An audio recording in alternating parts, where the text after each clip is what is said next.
भगवान करे किस तरह तुम शांति प्राप्त कर सकते हो, मैंने तुम्हें बता दिया। ज्ञान प्राप्त करो, ज्ञान से तुम्हें सब कुछ मालूम पड़ जाएगा और उस ज्ञान के माध्यम से तुम मेरे पास पहुंचोगे। अब 12वां अध्याय 12वां श्लोक आ गया। अब इसके बाद भगवान अपना पासा पलटने वाले हैं। यहां से भगवान ने पासा पलट दिया, भगवान बदल गए। यहां से मैंने बताया था कि 1 से लेकर 12 श्लोक तक भगवान बता रहे हैं। अब यहां से बता रहे हैं कि भक्त कैसा होता है, एक भक्त में क्या लक्षण होते हैं। अब भगवान उसकी व्याख्या करने वाले हैं। जो किसी से द्वेष नहीं करता, लेकिन सभी जीवों के प्रति दयालु मित्र है, जो अपने आप को स्वामी नहीं मानता, मिथ्या अहंकार से मुक्त है, जो सुख दुख में समभाव रहता है, सहिष्णु है, सदैव आत्मतुष्ट रहता है, आत्मसंयमी है, तथा जो निश्चय के साथ मुझ में मन तथा बुद्धि के स्थिर करके भक्ति में लगा रहता है, मुझे ऐसा भक्त अत्यंत प्रिय है। देखिए भगवान अब भक्त लक्षण बता रहे हैं। एक भक्त कैसा होता है या कैसा होना चाहिए, हम कैसे जज करें अपने आप को, कैसे चेक करूं कि मैं भक्ति में आगे बढ़ रहा हूं कि पीछे बढ़ रहा हूं, क्या इनमें से कोई गुण है मेरे पास। ये सारे गुण हैं, अगर सारे गुण हैं इसका मतलब मैं परम भक्त हूं, और अगर कोई गुण कम है तो उसे क्या चाहिए कि मैं इन गुणों की तरफ बढ़ूं। क्या बता रहे हैं, जो किसी से द्वेष नहीं करता, चाहे कोई भी हो, उससे कभी भी घृणा नहीं करता, चाहे कोई कैसा हो, ज्ञानी हो अज्ञानी हो, कोई जीत ऊंच नीच जात का हो, कोई मतलब नहीं। भगवान ने जात तो बनाई नहीं, भगवान गीता में बोल दिए मैंने गुण और कर्म के अनुसार 4 विभागों में बांटा था, ब्राह्मण, क्षत्रिय, वैश्य और शूद्र। ब्राह्मण कौन है, जिससे ब्रह्म का ज्ञान प्राप्त है। वो ब्राह्मण नहीं जो किसी नौकरी कर रहा है, वो ब्राह्मण नहीं है। ब्राह्मण कौन है, जिसे ब्रह्म का ज्ञान प्राप्त है, वो है ब्राह्मण। क्षत्रिय कौन है, जो बॉर्डर पे रक्षा कर रहे हैं, वो क्षत्रिय हैं। आप नाम से क्षत्रिय नहीं है, क्षत्रिय मार है किसी को, अभी कुछ दिन में डाल देंगे। क्षत्रिय कौन है, जो बॉर्डर पे खड़ा है, वो गोली मारेगा ना किसी को, अवार्ड मिलेगा, दुश्मन को मार दे उसको मेडल मिलेगा। लेकिन क्षत्रिय कब, जब वो दुश्मन को मारे, अगर उसने गोली अंदर की ओर चला दी तो उसको भी सजा मिलेगी। तू क्षत्रिय नहीं है, तू कायर है। क्षत्रिय कहां पर है, जो बॉर्डर पे हमारे देश की रक्षा कर रहा है। अगर वो दुश्मन को मारेगा उसको अवार्ड मिलेगा, और अगर अपने साथी को मार दिया तो उसको भी फांसी मिलेगी। वो क्षत्रिय नहीं, क्षत्रिय वो जो दुश्मन को मारो, अपने आप को नहीं, अपने साथियों को नहीं मारेगा, वो है क्षत्रिय।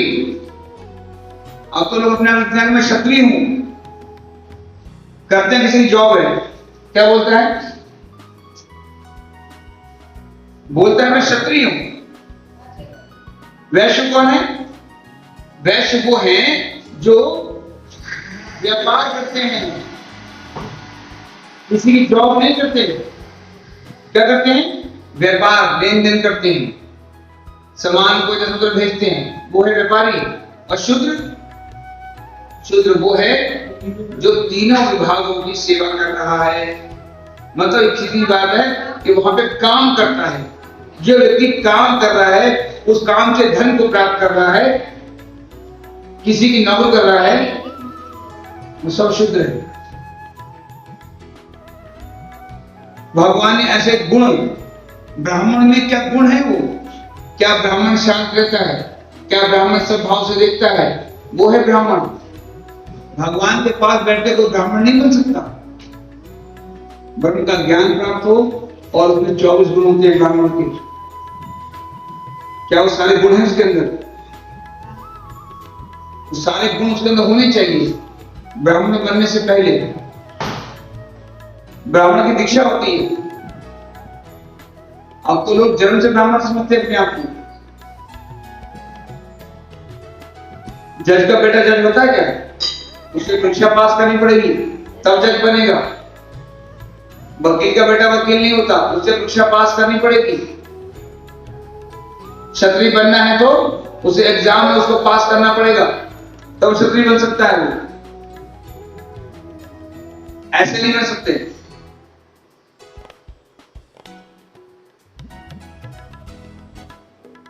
खाली नाम से ब्राह्मण नहीं चलेगा। ब्राह्मण के बैठे हो, कोई व्यक्ति आ गया ब्राह्मण होने बैठा हुआ है, अरे मेरे घर में ये परेशानी, अरे वो व्यक्ति अपनी परेशानी लेके आया था, ब्राह्मण अपनी लोग बैठते। ब्राह्मण तो परेशानी बताता ही नहीं। बाबा जो था परेशानी नहीं बताता था। माता जी पता है रिकॉर्डिंग चल रही है, कर दी है उसमें शुरू हो गया। कोई बात नहीं। तो ब्राह्मण कैसा होता है? ब्राह्मण को भगवान का सेवक जो उसके पास आए बड़े प्रेम से उसको समझाए। क्यों? वो कोई व्यक्ति दुखी है तभी तो भगवान के पास आया है, और तुम वहां बैठे हो और दुखी, भगवान के पास आएगा ना? वो नहीं आएगा। ब्राह्मण आगे तो मुस्कुराता हुआ नहीं मिल रहा है। उस मंदिर में लोग जाते ही नहीं जिस मंदिर में ब्राह्मण रो रहा हो बैठे, और ब्राह्मण भेदभाव करता लोग तब भी नहीं जाएंगे। सबसे ज्यादा अगर पतन हुआ है तो ब्राह्मण समाज का हुआ। इतना घमंड आ गया उनके अंदर, हम सबसे उच्च जाति हैं। भगवान ब्राह्मण के मुंह से खाते हैं, ये बात सच है, लेकिन जो शुद्ध ब्राह्मण हो वही तो ब्राह्मण भी तो हो पहले। मंदिर में जाओ, देखिए मैंने कथा सुनाई ना थी कि वो व्यक्ति 100 रुपए लेके आया, मैं भगवान से मिलाता हूं, 500 लेके आ गया, मैं और नहीं मिलाता हूं। हार के उसको ये बोलना पड़ा कि मुझसे धन ज्यादा ले लो, अगर भगवान आपकी इतनी सुनते हैं तो भगवान को ही बाहर ले आओ। वो तो मतलब पहली बार देख रहा हूं। वो चौंक गया कि ये वीआईपी कल्चर कहां से आ गया है। भगवान में वीआईपी कल्चर, भगवान ने किसी को वीआईपी बनाया तो भगवान ने किसी को वीआईपी नहीं बनाया।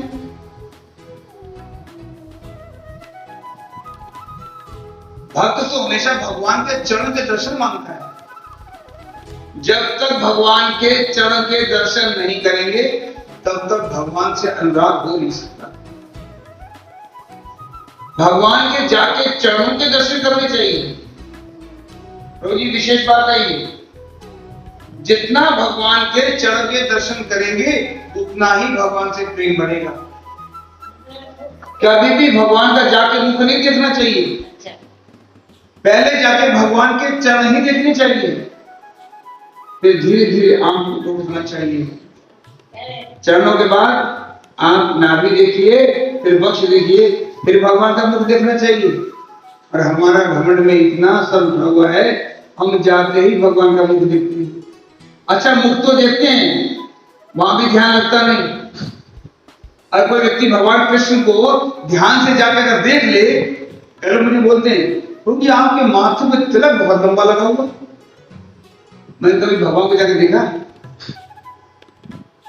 मैंने आज जाना भगवान के मुख को देखना तिलक कैसे लगा हुआ, लेकिन ध्यान से तो देखा ही नहीं। अगर ध्यान से देखा होता भगवान कृष्ण को या भगवान राम को या विष्णु को या हरि को, तो भगवान के मस्तक पे तिलक ऐसे ही लगा है जैसे मेरे माथे पे लगा है।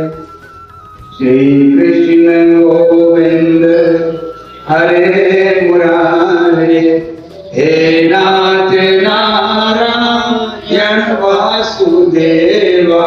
श्री कृष्ण गोविंद हरे मुरारे, हे नाथ नारायण वासुदेवा।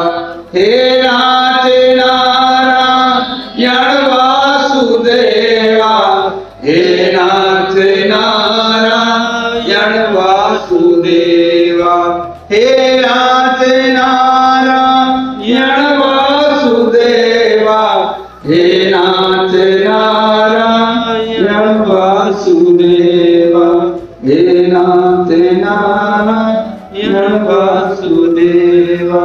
हे नाथ नारायण वासुदेवा। भगवान अपने भक्तों की क्वालिटी बता रहे हैं, जो किसी से द्वेष नहीं करता, जो सभी जीवों के प्रति दयालु रहता है, जो अपने आप को कभी मालिक नहीं मानता। यहां तो हर व्यक्ति अपने को मालिक मानता है। मैं इतना उच्च हूं, मंदिर की मीटिंग में मुझे नहीं बुलाते, मंदिर कमेटी में सब कुछ ही लोग रहते हैं, मुझे मंदिर कमेटी में होना चाहिए। वीआईपी कल्चर चल रहा है।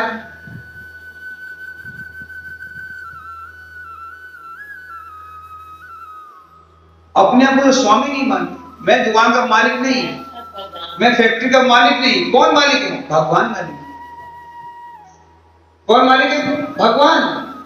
भगवान अभी चाहे तो भी फैक्ट्री बंद हो जाएगी। कौन बोली? भगवान अगर नहीं चाहेंगे तो आप फैक्ट्री जा सकते हो, दुकान जा सकते हो? नहीं जा सकते।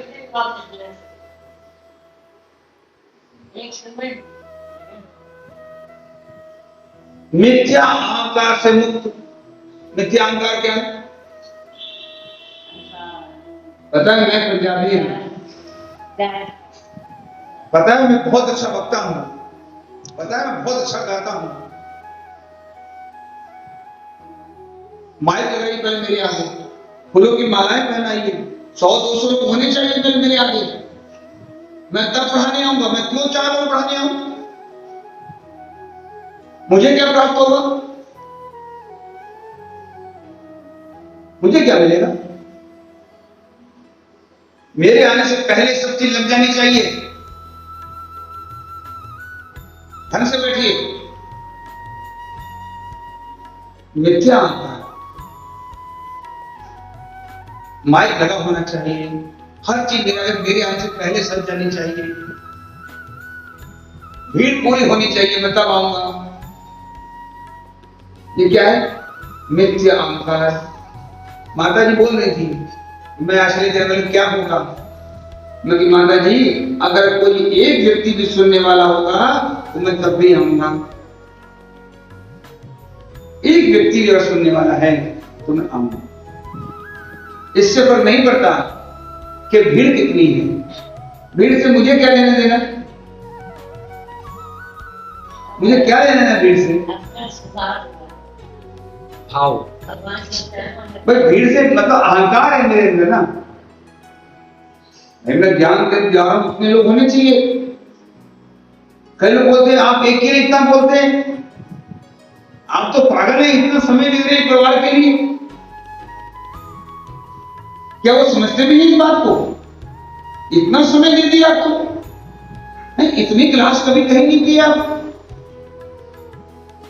ये क्या है? मिथ्या। मैं भगवान का दास हूं तो मुझे पहले पहुंच जाना चाहिए, मुझे सारा सेटअप खुद करना है। क्यों? कि मैं भगवान का नित्य दास हूं। सच्चाई यही है। भगवान से प्रेम है तो मिथ्या अहंकार नहीं।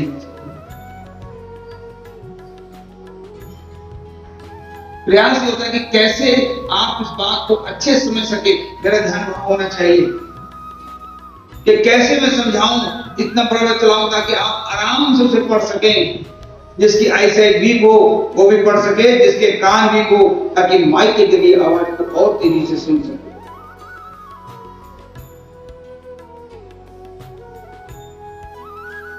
जो सुख दुख में संभाव रखता है, सुख हो दुख हो, ठीक है प्रभु, सुख दुख में संभाव कहना बहुत सरल है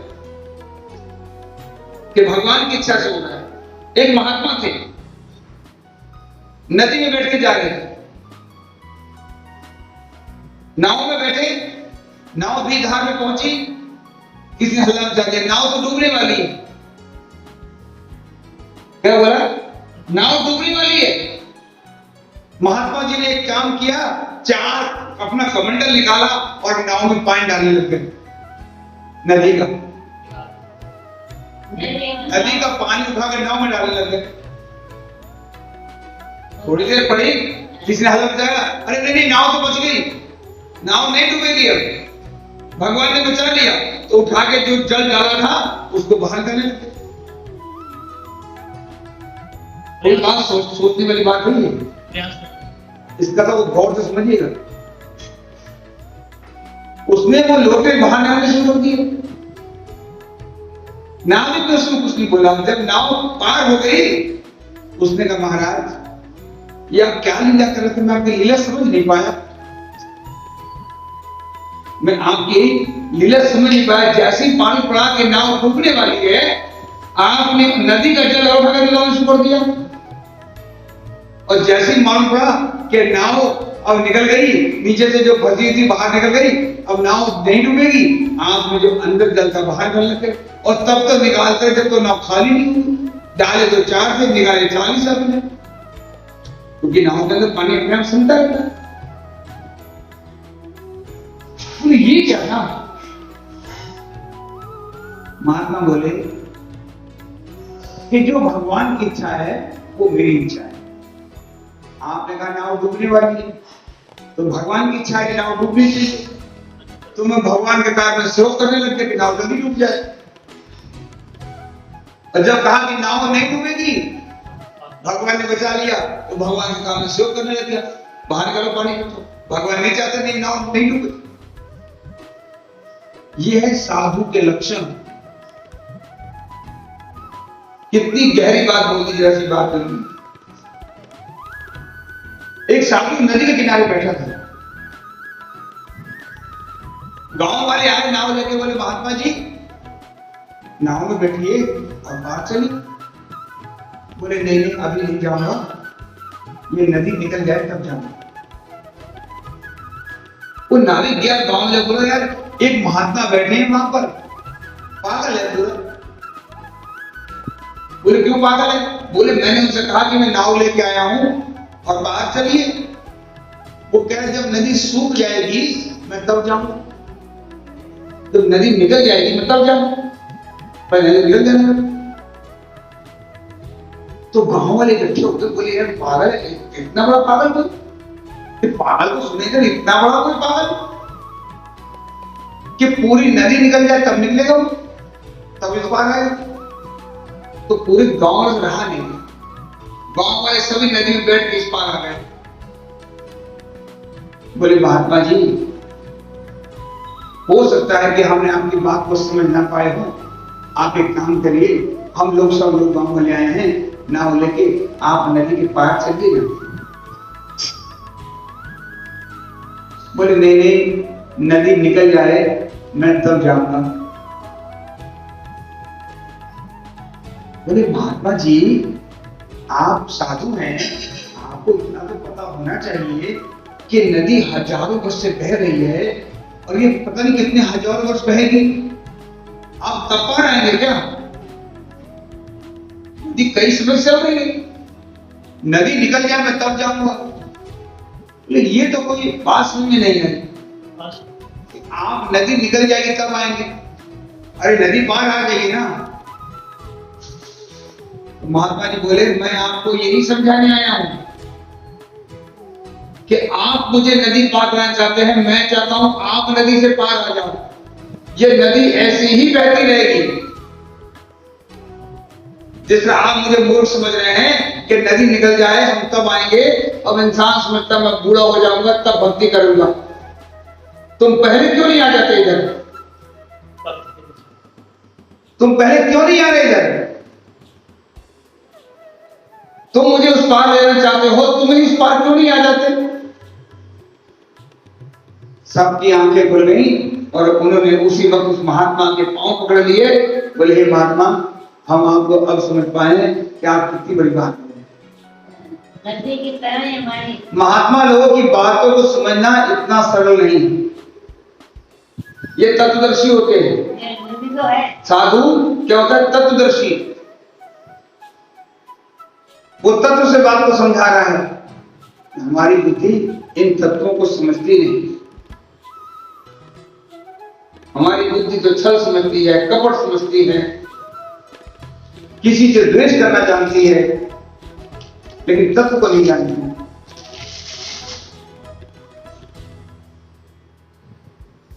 भगवान कह रहे हैं सहिष्णु बनो। सहिष्णु का मतलब क्या होता है? सहिष्णु। अभी ये शब्द बहुत उछला था मोदी सरकार के शासन में। कांग्रेस कह रहे थे हम बड़े सहिष्णु हैं। सहिष्णु मतलब जो सब अत्याचार सहन कर लेता है उसे बोलते हैं सहिष्णु। सही नहीं प्रभु जी, सब अत्याचार से है और कुछ नहीं बोलता। तो भगवान के हिसाब से ऐसा होना चाहिए। भगवान कह रहे हैं जो संभाव रखता है और सहिष्णु है। विराजपि सुनी चैन तरोरपि सहनशुणा मानने मान देन कीर्तन सदा हरि न धन न जन्म न सुंदरी न कविता वर्गीश कामय मम जन्मे जन्मेश्वर भक्ता भक्ति अहितुकी त्वयि। जिसमें मान सम्मान की कोई इच्छा न हो। सहिष्णु क्या है? जिसमें मान सम्मान की इच्छा ना हो या जो सब अत्याचार है? कोई मान सम्मान की इच्छा नहीं, कुछ भी बोलता है जिसको फर्क नहीं पड़ता। जिसे कोई फर्क ही नहीं पड़ता। वो तो फॉल्स ईगो है, वो तो ठीक है, लेकिन सब अत्याचार जो से अत्याचार मतलब अत्याचार नहीं। अत्याचार कैसे है? जो हम समझते हैं अत्याचार है ना, वो कैसे समझता है? ये भगवान की कृपा है, मेरे कोई दोष है, मेरा कोई पुराना कर्म है, बगैर कर्म के किसी को कोई भी कष्ट नहीं पहुंचा सकता। अगर आपके कर्म फल हैं तो आपको किसी रूप में आपके पास आएंगे और आके ही मानेंगे। जब तक कर्म फल समाप्त नहीं होंगे वो मान नहीं सकते। तो प्रभु जी, एक माँ बाप कोई अत्याचार कर रहा है, वो अत्याचार आपने किया है। एक माँ बाप सौतेले बच्चे को मार रहे हैं, उनको बर्दाश्त उसका करना चाहिए। पहले का उसका कर्म फल ऐसा है। प्रभु जी, मैंने कहा कई बार वो सामने जल्दी आ ही नहीं पाता। जैसे भीष्म का सामने नहीं आ पाया था, वो पाप सामने नहीं आ रहा था, उसके लिए 114 जन्म लग गए। तो प्रभु जी इसलिए भक्त क्या कहता है? भक्त क्या कहता है? तो जितना मर्जी कष्ट दे दीजिए, मैं आपसे कुछ नहीं बोलूंगा, क्योंकि मुझे पता है कि ये जो कष्ट हैं ये मेरे अपने कर्मों के फल हैं। तो पांडवों की बात आई तो युद्ध क्यों हुआ? उनके कर्म थे, उनको भी स्वीकार करना चाहिए था। जो दुर्योधन जो कर रहे हैं उनके कर्म है, तब क्यों नहीं ये हुआ? वो नहीं करना चाहता, तभी तो भगवान ने कहा तो मारने गए। भगवान ने बोल रहे, भगवान तो बोले कि मारो उसको, मैं कह रहा हूं मार। अरे ये तो दिक्कत थी उसको, वो कह रहे गुरु सामने खड़े, पितामह सामने खड़े, मैं तो नहीं मारता।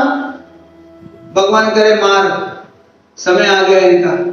तो हमारे तू नहीं मारेगा तो मुझे मारना पड़ेगा, मरना तो इनको है, इसलिए तू मारेगा तो क्या होगा? तेरी ख्याति हो जाएगी। तेरी ख्याति तब होगी जब तू मार देगा इनको, तो मरना तुमको है। तो हम लोगों को कैसे समझ आएगा अगर कोई अत्याचार या गलत बात हो कि अभी हमें भगवान के हिसाब से इसको रोकना है या उसको सहन करना है? सहिष्णु बनो। भगवान क्या बोल रहे हैं? मैं नहीं बोल रहा हूँ, तो भगवान कह रहे हैं आपको भक्ति करनी है तो आपको सब कुछ सहिष्णु करना पड़ेगा। तो गलत इंसान तो मैंने देखा गलत करता ही जाता है, करने जाने दो, होती नहीं है। आप उसको सुधारने के लिए मत लगिए।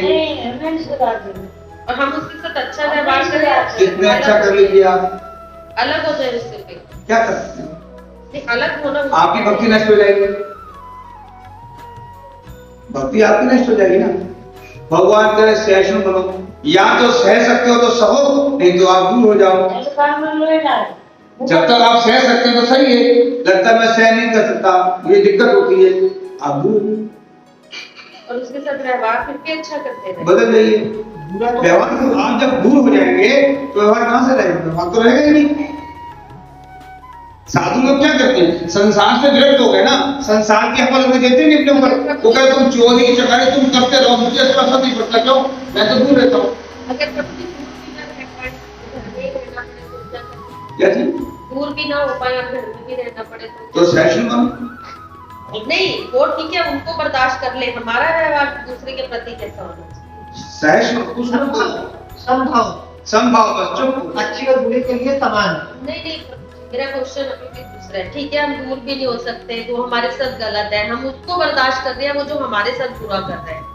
ठीक है, अब हमारा कर्तव्य ये आपको लग रहा है कि मेरे साथ बुरा कर रहा है, लेकिन आपके कर्म फल है माता जी।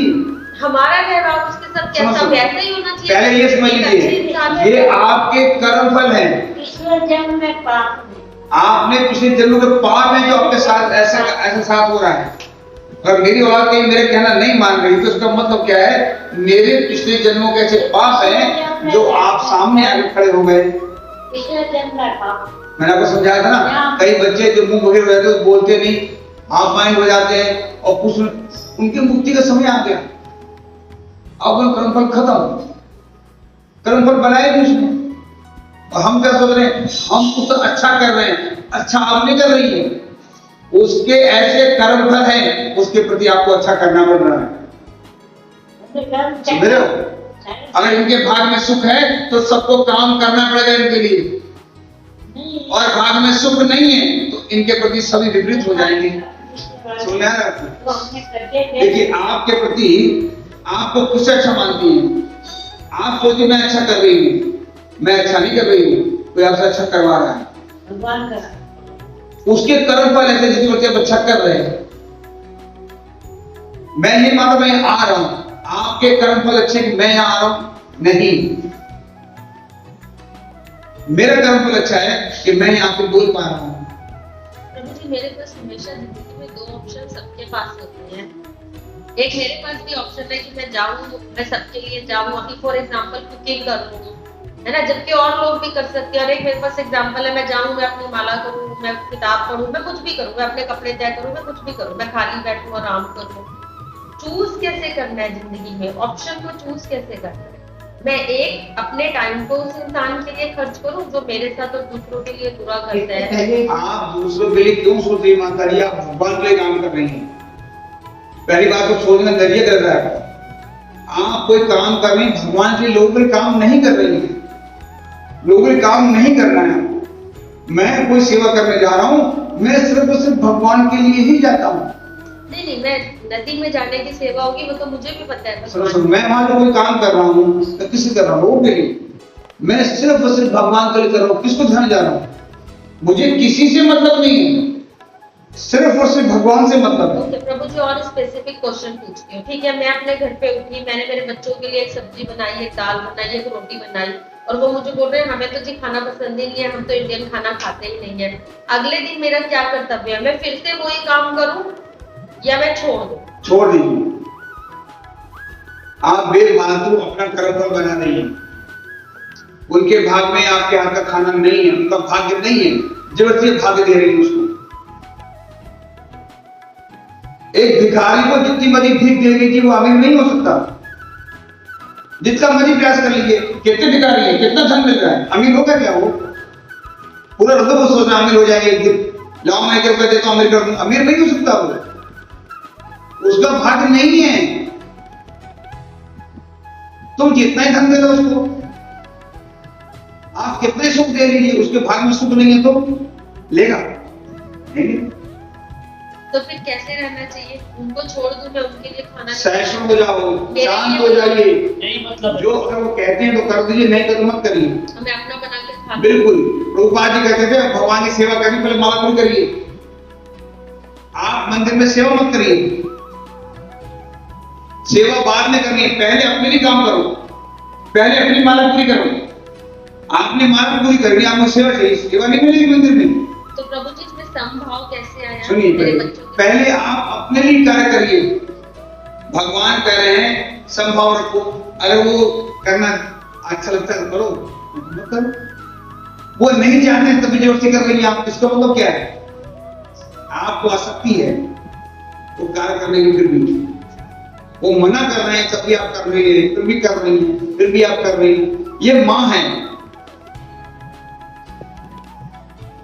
ये दैवी गुण है। भगवान क्या करते हैं? भगवान भी ये कर रहे हैं। हम लोग नहीं जाना चाहते भगवान को, भगवान फिर भी प्रयास करते मेरे पास आ जाओ, अरे तुम मेरे बच्चे हो वापिस आ जाओ, तुम मेरे बच्चे हो मेरे पास आ जाओ। भगवान तो ये प्रयास कर रहे हैं ना, माला समझ नहीं है। ये आपके अंदर देवी गुण है, लेकिन जैसे भगवान क्या करते हैं, हम लोग नहीं जाना चाहते, भगवान तब भी क्या करते हैं? आ जाओ, अरे मेरे पास आ जाओ वापस। भगवान हाथ पसारे खड़े, आ जाओ। जगन्नाथ जी क्या कर रहे हैं? हाथ पसारे खड़े, आ जाओ। हम तब भी नहीं जाते, हम क्या भगवान करे आ जाओ तब भी? आप मां है, मां का तो सोच रही है, फिर लेकिन बच्चे आपसे लेना नहीं चाहते, आप उनको जबरदस्ती लेना चाहती है। ये मां का फर्ज कर रही है, ये देवी गुण है अपने अंदर। आप उससे पीछे हट ही नहीं पा रही है। वो 100 बार मना करते हैं हमें आपकी सेवा नहीं चाहिए, लेकिन तब भी आपको सेवा करनी है, क्योंकि आपका स्वभाव है ना। एक व्यक्ति का मेरी सेवा मत करो, आप दूसरे की सेवा करेंगे, दूसरा मतलब क्या है? चलिए मैं आपसे अपना ऑफलाइन क्वेश्चन बाद में पूछूंगी। अब बात सुना रही है, वैसे करो। नहीं एक मिनट। भगवान कह रहे हैं सहिष्णु बनो, कोई भी होती अब सहन कर जाइए। मुझे बहुत लोग गलत बोलते हैं, मगर कोई बात नहीं, अब मैं रिएक्ट करूंगा, ठीक है? मैं कितना रिएक्ट करूंगा और कब तक रिएक्ट करूंगा? मेरी भक्ति खराब हो रही है, उससे बकरी सब चढ़ जा रही है। क्रोध किया नहीं, बकरी सब चढ़ गई, तो मुझे क्रोध करना ही नहीं है, कोई बात नहीं, बोलते रहिए। कोई गाली दे रहा है, भाई मैंने गाली ली नहीं तो तुम देते रहो, क्या फर्क पड़ता है? मैं लूंगा तभी तो, और जब मैंने ले लिए तो मुझे गुस्सा आएगा।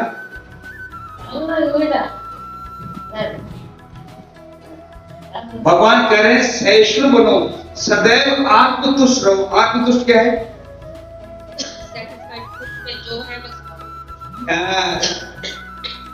और हम लोगों को लगे हैं सेटिस्फाइड करने के लिए, मैं उसको संतुष्ट कर दूं, उसको कर दूं, उसको कर दूं, अरे अपने आप को कर दूं।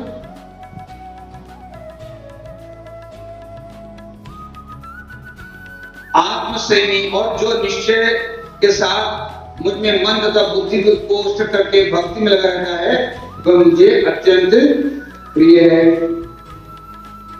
श्लोकों का क्या है? 15 14 हो गया, 15 है। प्रभु जी आपको यहाँ धारा छोड़ दीजिए, टाइम हो गया। हरे कृष्णा, ये बता रहे हैं यहाँ से भक्तों के जो लक्षण हैं, भक्तों में क्या क्वालिटी होती है, भगवान को बता रहे हैं यहाँ पर। इसलिए इस अध्याय को बहुत गौर से सुनना पड़ेगा, बहुत गौर से समझना पड़ेगा। क्यों? क्योंकि भगवान यहाँ बता रहे हैं भक्त मेरे क्या क्या करता है, और भक्त जो भक्ति कर रहा है उसमें क्या क्या गुण होते हैं, और वो गुण कैसे जज कर सकते हैं हम अपने आप को कि मैं भक्त हूं कि नहीं हूं, उसको खुद चेक करना होगा। भगवान अपने भक्तों के लक्षण बता रहे हैं। अगर ये आप में लक्षण नहीं है तो समझ लीजिए अभी आप उस भक्ति के मार्ग पर बढ़ रहे हैं, अभी वहां तक पहुंचे नहीं।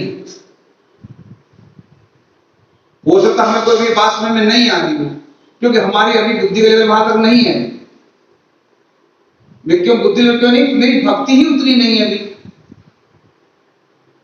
भक्ति का स्तर जांचने का तरीका है, ये स्तर के तरीके हैं, स्तर है उसके कि क्या आप में ये हो रहा है, तो समझ जाइए कि मेरे हाँ ये मैं ऐसा कर पा रही हूँ, तो समझ जाइए कि मेरे भी गुण आ गया है। भगवान ने ऐसा बोला है। आप इन चीजों को व्यवहार में क्या अपने द्वारा किया जाता है? कोई क्वेश्चन तो नहीं आपका ऑनलाइन? आवाज खोलिए खोलिए। प्रभु जी मेरा क्वेश्चन है। एक मिनट, जो ऑनलाइन। हरे कृष्णा, किसी का ऑनलाइन कोई क्वेश्चन तो नहीं है? और आज बोट फेस्टिवल है, और जितने लोग सुन रहे हैं सबसे प्रार्थना है कि सभी लोग बोट फेस्टिवल के लिए आए, और सबको बोले कि आज भगवान का पहली बार बोट फेस्टिवल हो रहा है, तो जरूर अवश्य पहुंचे। कितने सबको बताइए? ओके। हरे कृष्णा कृष्णा कृष्णा हरे हरे, हरे राम राम राम हरे हरे। अब पहले क्लास का रिकॉर्डिंग ऑफ करेंगे। अच्छा।